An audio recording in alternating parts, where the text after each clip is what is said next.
मां तुम्हारा लाडला रण में अभी घायल हुआ है, पर देख उसकी वीरता खुद शत्रु भी कायल हुआ है। रक्त की होली रचाए मैं प्रलय कर दिख रहा हूं, रक्त की होली रचाए मैं प्रलय कर दिख रहा हूं।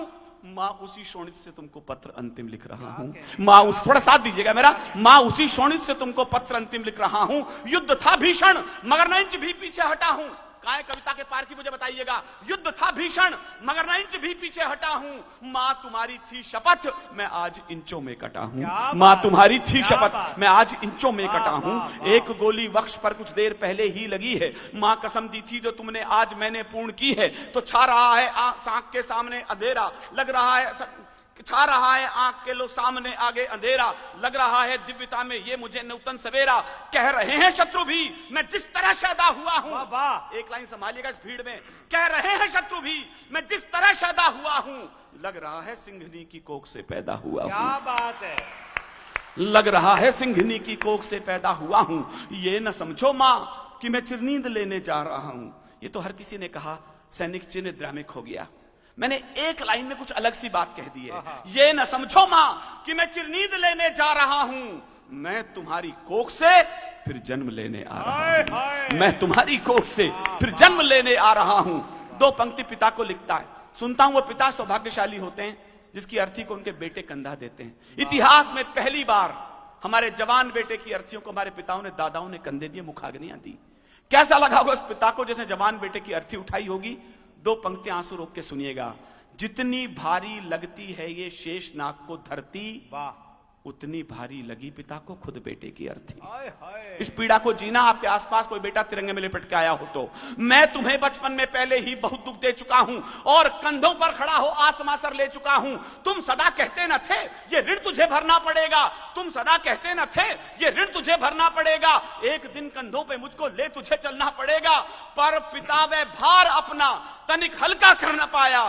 तुम मुझे करना क्षमा मैं पितृण को भर न पाया। तुम मुझे करना क्षमा मैं पितृण को भर न पाया।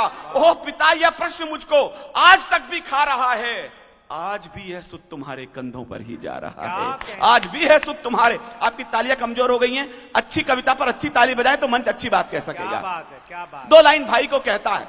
सुन अनुज रणवीर गोली बाह में जब आसमाई। भाई कब याद आता है। सुन अनुज रणवीर गोली बाह में जब आसमाई। ओ मेरी बाई भुजा उस वक्त तेरी याद आई। मैं तुझे बाहों से अब आकाश दे सकता नहीं हूं। बचपन में खिलाया होता है। मैं तुझे बाहों से अब आकाश दे सकता नहीं हूं। लौट कर भी आऊंगा विश्वास दे सकता नहीं हूं। पर अनुज विश्वास रखना, जगे जरा बिहार। पर अनुज विश्वास रखना मैं नहीं थक कर पड़ूंगा। तुम भरोसा पूर्ण रखना सांस अंतिम तक लड़ूंगा। तुम भरोसा पूर्ण रखना सांस अंतिम तक लड़ूंगा। अब तुम्ही को सौंपता हूं बस बहन का ध्यान रखना। मेरी छोटी बहन कविता यहां बैठी है। ये लाइन मैं मुझे सौंप रहा हूं।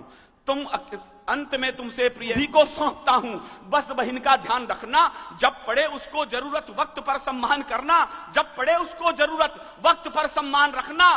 तुम उसे कहना कि रक्षा पर्व जब भी आएगा भाई अंबर में नजर आशीष देता आएगा। तुम उसे कहना कि रक्षा पर्व जब भी आएगा भाई अंबर में नजर आशीष देता आएगा। अंतिम पंक्ति पत्नी से कहता है और सैनिक विदा हो जाता है। मेरी मान्यता है हमारे यहां 7 फेरे लेने के बाद पत्नी 7 जन्मों की यात्री हो जाती है। रिश्ते की सारी डोर चिता की राख पर जल जाती होंगी, टूट जाती होंगी, लेकिन पत्नी की पीड़ाएं अगले जन्म तक चली जाती हैं। ये मेरा अंधविश्वास भी हो सकता है, लेकिन इंडियन माइथोलॉजी में यह माना गया है तो मैंने ऐसे लिखा है। 3 शर्तें रखी उसने पत्नी के सामने। मैं दावा करता हूं कोई भी पत्नी पति के जाने के बाद ये निभा नहीं सकती, लेकिन वो वीरांगना है तो उसने उम्मीद कर ली है। अंत में तुमसे प्रिय मैं आज भी कुछ मांगता हूं। है कठिन देना मगर निष्ठुर हृदय हो मांगता हूं कि तुम अमर सौभाग्य की बिंदिया सदा माथे सजाना। हाथ में चूड़ी पहनकर पांव में मेहंदी रचाना। तुम नहीं वैधव्य की प्रतिमूर्ति या की साधिका हो। तुम नहीं वैधव्य की प्रतिमूर्ति या की साधिका हो। तुम अमर बलिदान की पुस्तक की पहली भूमिका हो। तुम अमर बलिदान की पुस्तक की पहली भूमिका हो। तुम अमर बलिदान की पुस्तक की पहली भूमिका हो। जानता हूं बालकों के प्रश्न कुछ सुलझे न होंगे। सैकड़ों ही प्रश्न होंगे जिनमें वे उलझे तो होंगे। पूछते होंगे कि पापा हैं कहां कब आएंगे और हमको साथ लेकर घूमने कब जाएंगे। पापा हमको छोड़कर जाने कहां बैठे हुए हैं। क्या उन्हें मालूम है कि उनसे हम रूठे हुए हैं? बच्चे जिद करते हैं, क्या उन्हें मालूम है कि उनसे हम रूठे हुए हैं? तो तुम उन्हें समझाना कि उस जिद पे अड़ जाते नहीं हैं। और ज्यादा जिद करते हैं उनके पापा घर आते नहीं हैं, ज्यादा जिद करते हैं उनके पापा घर आते नहीं हैं। मैं यहां कुलदीप के ही तो शौर्य किस्से गढ़ रहा हूं, एक आधी सी प्रतिज्ञा उसके हिस्से कर रहा हूं। वंश की पावन धरोहर अब तुम्ही को सौंपता हूं, और मैं दुश्मन की गोली बंद प्रभंजन रोकता हूं। तुम अकेली हो, नहीं इस धैर्य को खोने न देना। भर उठे दुख से हृदय पर आंख को रोने न देना, भर उठे दुख से हृदय पर आंख को रोने न देना। सप्तपद की यात्रा से तुम अकेली हो, नहीं इस धैर्य को खोने न देना। सप्तपद की यात्रा से, मैं मंच का भी ध्यान चाहता हूं, मैं विदा हो रहा हूं। सप्तपद की यात्रा से, मुझे एक एक हाथ खड़ा दिखे इस बार। सप्तपद की यात्रा से तुम मेरी अर्धांगिनी हो, 7 जन्मों तक बजोगी तुम अमर वैरागिनी हो। 7 जन्मों तक बजोगी तुम अमर वैरागिनी हो, 7 जन्मों तक बजोगी तुम अमर वैरागिनी हो।